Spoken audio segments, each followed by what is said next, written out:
Bollywood silver screen presenting limitless. इस कहानी की शुरुआत में न्यूयॉर्क में रहने वाले एक लड़के को दिखाया जाता है जिसका नाम एडवर्ड है।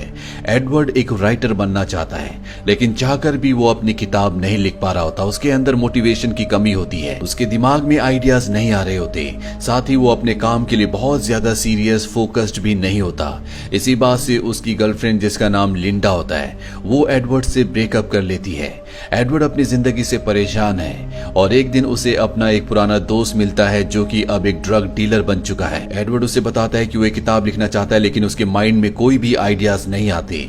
ये सुनने के बाद उसका दोस्त उसे एक ड्रग देता है और कहता है इस ड्रग को लेने के बाद तुम्हारा दिमाग बहुत तेजी से काम करेगा। ये कहकर वो वहां से चला जाता है और अब एडवर्ड ना चाहकर भी उस ड्रग को ले लेता है क्योंकि वो अपनी किताब पूरी करना चाहता है। जब वो घर आता है तो वहां पर उसकी लैंडलॉर्ड होती है जो उससे किराए के बारे में पूछती है, लेकिन ड्रग की नशे की वजह से एडवर्ड को उसकी कोई बात समझ में नहीं आ रही होती। तभी वो उसके हाथ में किताब देखता है। किताब देखने के बाद एडवर्ड उसे कहता है कि आप लॉ स्कूल से हैं। दरअसल आज तक उसने अपनी जिंदगी में जितनी भी किताबें पढ़ी थी, अब वो सब की सब उसके दिमाग में घूम रही होती हैं क्योंकि ड्रग की वजह से उसका दिमाग हाइपर एक्टिव हो गया है। वो उस लेडी को एक किताब रेकमेंड करता है जो उसी की फील्ड से जुड़ी हुई होती है, जिससे वो लेडी इंप्रेस हो जाती है और उसे कुछ नहीं कहती। एडवर्ड अपने कमरे में आता है। उसके दिमाग के साथ उसकी फिजिकल एक्टिविटीज भी बहुत ज्यादा तेज हो गई होती है।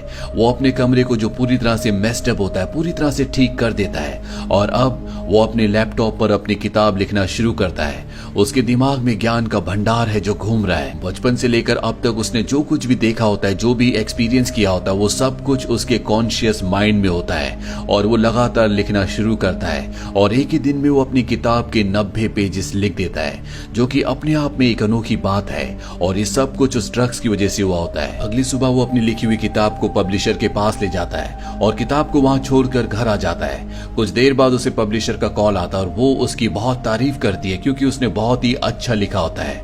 एडवर्ड के दिमाग में जो ड्रग्स का असर था वो पूरी तरह से खत्म हो चुका है, इसीलिए एक बार फिर से वो अपने उसी दोस्त के पास जाता है जिसने उसे वो दिया था और वो उसे कहता है कि मुझे और भी चाहिए। उसका दोस्त कहता है ठीक है, पर तुम्हें मेरे लिए एक काम करना होगा।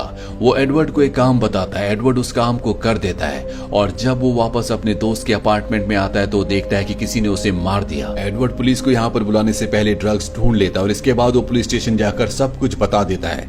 पुलिस उससे कहती है कि तुम हमारे कांटेक्ट में रहना। इसके बाद एडवर्ड अपने घर आता है और एक बार फिर से वो वही गोली लेता है जिससे उसका दिमाग एक बार फिर से हाइपर एक्टिव हो जाता है। उसके दिमाग में ज्ञान का भंडार घूमना शुरू हो जाता है। वो एक्सरसाइज करता है, साथ ही यहाँ पर वो नई नई चीजें भी सीखना शुरू कर देता है। उसने अपने दोस्त के घर से जो पैसे लिए थे उसे वो शेयर मार्केट में लगाता है जिससे उसे बहुत फायदा होता है। लेकिन एडवर्ड और भी बड़ा आदमी बनना चाहता है, इसीलिए वो एक आदमी से कर्जा लेता है और उस पैसे को भी वो एक कंपनी में लगाता है जिससे उसके पैसे डबल हो जाते हैं। इसके बाद वो अपनी एक्स गर्लफ्रेंड लिंडा से मिलता है। लिंडा उसे देखकर बहुत खुश होती है क्योंकि वो हमेशा से चाहती थी कि एडवर्ड एक बड़ा आदमी, कामयाब आदमी बने, जो कि अब वो बन चुका है। लिंडा एक बार फिर से उसकी जिंदगी में शामिल होना चाहती है जिससे एडवर्ड को बहुत खुशी होती है। तभी एडवर्ड देखता है कि कोई आदमी उसका पीछा कर रहा है। इसके बाद एडवर्ड को हमें एक दूसरी जगह दिखाया जाता है जहां पर वो उसी आदमी को चारों तरफ ढूंढ रहा था जो उसका पीछा कर रहा था। लेकिन एडवर्ड को यहाँ पर एहसास होता है कि वो एक टीवी लॉन्च में है। उसे समझ नहीं आता कि वो यहाँ पर कैसे आया। अगले दिन उसकी मीटिंग एक बहुत बड़े बिजनेस टाइकून से होती है। एडवर्ड उससे मिलने के लिए जाता है। वो आदमी एडवर्ड को अपनी कंपनी की पूरी फाइल्स दिखाता है और कहता है कि मुझे मेरी कंपनी के बारे में कुछ सजेस्ट करो। एडवर्ड उसकी कंपनी के सीक्रेट्स पढ़ने के बाद उसे ऐसी ऐसी बातें बताता है जिससे वो बहुत ज्यादा इंप्रेस हो जाता है और अब एडवर्ड उसकी गाड़ी से उतर जाता है और जब वो चल रहा होता है तो उसे चक्कर आना शुरू हो जाते हैं और अगले पल वो देखता है कि वो किसी और जगह है। इसी तरह से वो अपने आप को अलग अलग जगह पर देखता है। एडवर्ड को कुछ भी समझ में नहीं आता और तभी बहुत सारे लोग उस पर हमला कर देते हैं, पर एडवर्ड के दिमाग में बहुत सारे फाइटिंग्स के सीन आना शुरू हो जाते हैं जिससे वो उन सभी लोगों के ऊपर भारी पड़ता है। और अब अगली सुबह दिखाया जाता है कि एडवर्ड अपने घर पर उठता है। आज उसकी एक बहुत बड़े बिजनेस टाइकून से मीटिंग होती है, लेकिन वो ड्रग्स नहीं लेना चाहता क्योंकि कल जो उसके साथ हुआ था वो नहीं चाहता कि एक बार फिर से उसके साथ हो, इसीलिए वो उस गोली को लिए बिना ही उस मीटिंग में पहुंच जाता है। लेकिन इस बार वो उस बिजनेसमैन के सामने कुछ भी नहीं बोल पाता और ना ही उसकी बातें उसे समझ में आती है। इसीलिए एडवर्ड मीटिंग छोड़कर निकल जाता है।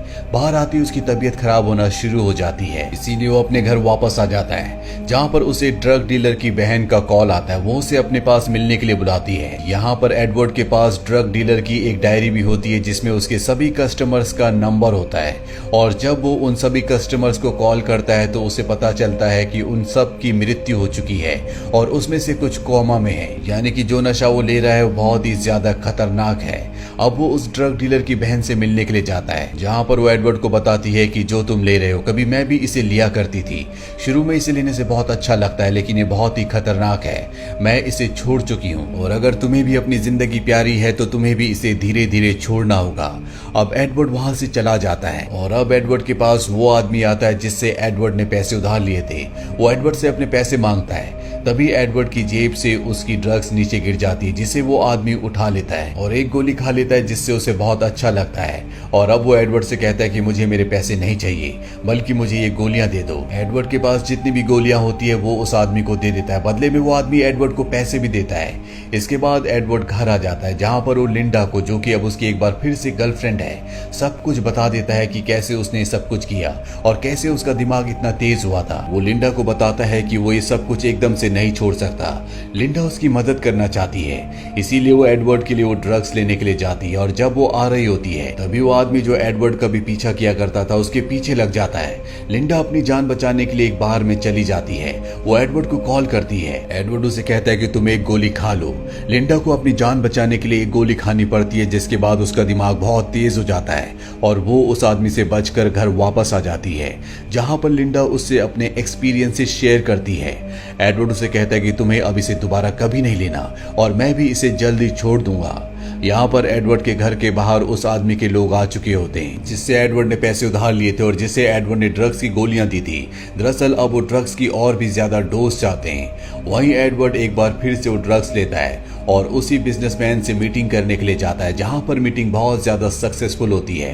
एडवर्ड उसे कहता है कि पिछली बार मेरी तबीयत खराब थी। एडवर्ड को धीरे धीरे अब इस नशे के बारे में और भी ज्यादा जानकारी होना शुरू हो जाती है। उसे पता है कि इसे लेने के बाद उसे अल्कोहल नहीं पीना, उसे पानी ज्यादा पीना है और साथ ही प्रॉपर नींद लेनी है। साथ ही वो अपने लिए 2 बॉडीगार्ड्स भी हायर कर लेता है।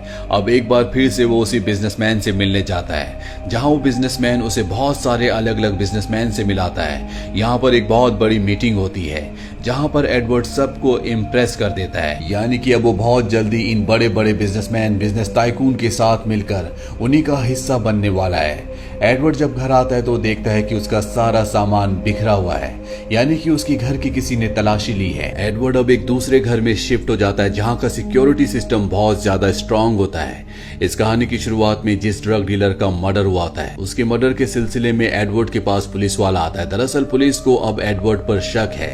एडवर्ड अपने लिए एक बहुत बड़ा लॉयर हायर करता है, जो उसे सारे चार्जेस से, सारे इल्जामों से पूरी तरह से फ्री करवा देता है।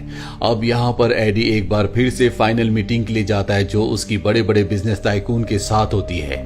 लेकिन यहाँ पर जो सबसे सीनियर बिजनेसमैन होता है, जिसकी पिछली बार मीटिंग में थोड़ी तबीयत भी खराब थी, वो यहाँ पर नहीं आता, बल्कि उसकी वाइफ आती है। उसकी वाइफ बताती है कि मेरे हस्बैंड की तबीयत ठीक नहीं है, जब तक वो ठीक नहीं हो जाते तब तक हम फाइनल डील नहीं करेंगे।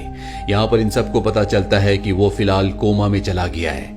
अब जब वो लेडी अपनी गाड़ी में जा रही होती है, वो एडवर्ड देखता है कि उसके साथ वही आदमी होता है जो हमेशा उसका पीछा किया करता था। दरअसल ये उस बिजनेसमैन का ड्राइवर होता है। एडवर्ड उसे देखकर पूरी तरह से हैरान हो जाता है। अब वो अपने बिजनेस पार्टनर से मिलता है। दोनों के दोनों परेशान होते हैं, क्योंकि जब तक वो बड़ा बिजनेस टाइकून होश में कोमा से वापस नहीं आता, तब तक इनकी डील फाइनल नहीं हो सकती। एडवर्ड एक बार फिर से पिल्स लेने के लिए वॉशरूम में जाता है, लेकिन वो देखता है कि उसके पास एक भी पिल्स नहीं होती।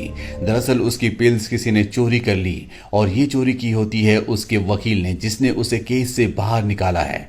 अब एडवर्ड अपने घर जाता है, जहां पर टीवी में न्यूज देखते हुए उसे पता चलता है कि उसके उसके वकील ने उसे धोखा दिया है। साथ ही एडवर्ड के फ्लैट में वो आदमी भी अपने लोगों के साथ आ चुका होता है, जिससे एडवर्ड ने कभी पैसे उधार लिए थे, लेकिन अब उसे अपने पैसे नहीं बल्कि उसे पिल्स चाहिए। एडवर्ड इनका सामना नहीं कर सकता क्योंकि उसके पास पिल्स नहीं है। अगर उसके पास एक भी पिल्स होती तो वो उसे खाकर इनका सामना कर सकता था। और तभी उसे याद आता है कि उसने एक बॉक्स के अंदर एक पिल्स को रखा था।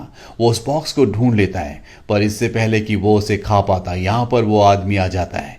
एडवर्ड के हाथ से वो पिल छूट जाती है, जिसे वो आदमी उठा लेता है और एडवर्ड को बताता है कि अगर इसे बॉडी में इंजेक्ट किया जाए तो नशा और भी लंबा रहता है, जिसका असर बहुत अच्छा होता है और कोई साइड इफेक्ट नहीं होता। और इसके बाद वो उसे अपनी बॉडी में इंजेक्ट कर देता है।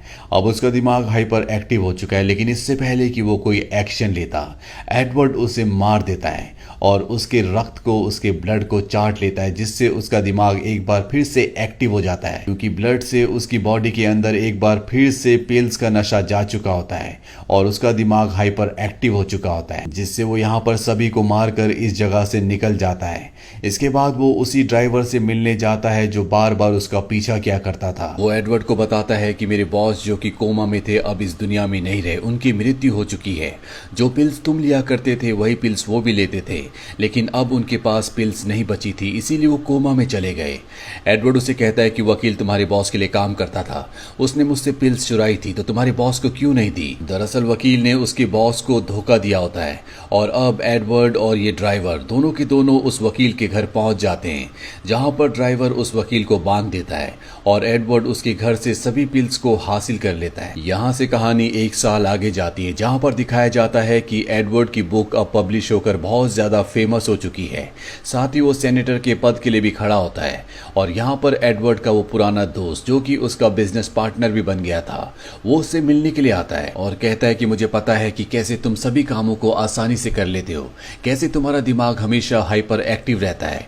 दरअसल जिस पिल्स को तुम लेते हो उस पिल्स की पूरी कंपनी को मैंने खरीद लिया है और उस लैब को बंद करवा दिया है जिस लैब में पिल्स बना करती थी, यानी कि अब तुम्हें पिल्स नहीं मिलेंगी। और अगर तुम चाहते हो कि तुम्हें लगातार पिल्स मिलती रहे तो तुम्हें मुझसे एक डील करनी होगी, जिसके मुताबिक जब तुम यूनाइटेड स्टेट्स ऑफ अमेरिका के प्रेसिडेंट बन जाओगे तो तुम मेरे हर एक काम में मेरी मदद करोगे। लेकिन एडवर्ड साफ साफ मना कर देता है। वो कहता है कि मैं तुम्हारी किसी तरह की मदद नहीं करूंगा। दरअसल ये दोनों ही मान चुके हैं कि एडवर्ड आगे चलकर यूएस का प्रेसिडेंट बनेगा और अब एडवर्ड अच्छे काम करना चाहता है, इसीलिए वो उसकी प्रपोजल को ठुकरा देता है, क्योंकि एडवर्ड को पता है कि वो उसके सहारे अपने काले धंधों को इस दुनिया में फैलाना चाहता है। एडवर्ड उसे बताता है कि जिस पिल्स को तुम बंद करने की बात कर रहे हो उस पिल्स को लेना मैंने कब का छोड़ दिया है, बल्कि मैंने अपनी लैब में उसी पिल्स को मॉडिफाई किया था, उसके सारे साइड इफेक्ट्स को खत्म कर दिया था और मैंने उसका एक एडवांस वर्जन बनाया था जिसे मैंने सिर्फ एक बार लिया था और अब 24 घंटे 365 दिन उस ड्रग्स का असर मेरे दिलो दिमाग में हमेशा रहता है, वो भी बिना किसी पिल्स को लिए हुए। यहाँ पर उसका पुराना पार्टनर उसकी पोल खोलने की उसे धमकी देता है। तभी एडवर्ड उसे कहता है कि वो जो सामने से गाड़ी आ रही है जो आगे वाली गाड़ी से टकरा जाएगी, और ठीक ऐसा ही होता है। वहां पर एक गाड़ी दूसरी गाड़ी से टकरा जाती है। एडवर्ड उसे कहता है कि मैं तुमसे 50 कदम आगे हूं, यानी कि एडवर्ड के दिमाग की शक्ति इतनी ज्यादा हो गई है कि वो वक्त से आगे भी देख सकता है। इसके बाद वो अपने पार्टनर के दिल पर हाथ लगाता है और कहता है तुम्हें हार्ट की बहुत सारी प्रॉब्लम्स होने वाली हैं, तुम्हें अपना ध्यान रखना चाहिए। और अब उसे समझ में आ जाता है कि एडवर्ड के साथ वो मुकाबला नहीं कर सकता, क्योंकि वो उससे हर चीज में बहुत आगे है। वो अपनी गाड़ी में बैठकर यहाँ से निकल जाता है। वहीं एडवर्ड को दिखाया जाता है जो एक चाइनीज रेस्टोरेंट में अपनी गर्लफ्रेंड लिंडा से मिलने के लिए जाता है, जहां पर एडवर्ड वेटर को चाइनीज भाषा में ऑर्डर देता है। लिंडा यहां पर सोचने पर मजबूर हो जाती है कि एडवर्ड ने उस नशे को, उस ड्रग्स को छोड़ा है कि नहीं, और जब वो उसे ध्यान से देख रही होती है तो एडवर्ड उससे पूछता है व्हाट। और इसी के साथ ये फिल्म यहीं पर खत्म हो जाती है। ये फिल्म ईयर 2011 में रिलीज हुई थी। IMDb पर इसकी रेटिंग है 7.4। उम्मीद करते हैं कि ये कहानी आपको पसंद आई होगी।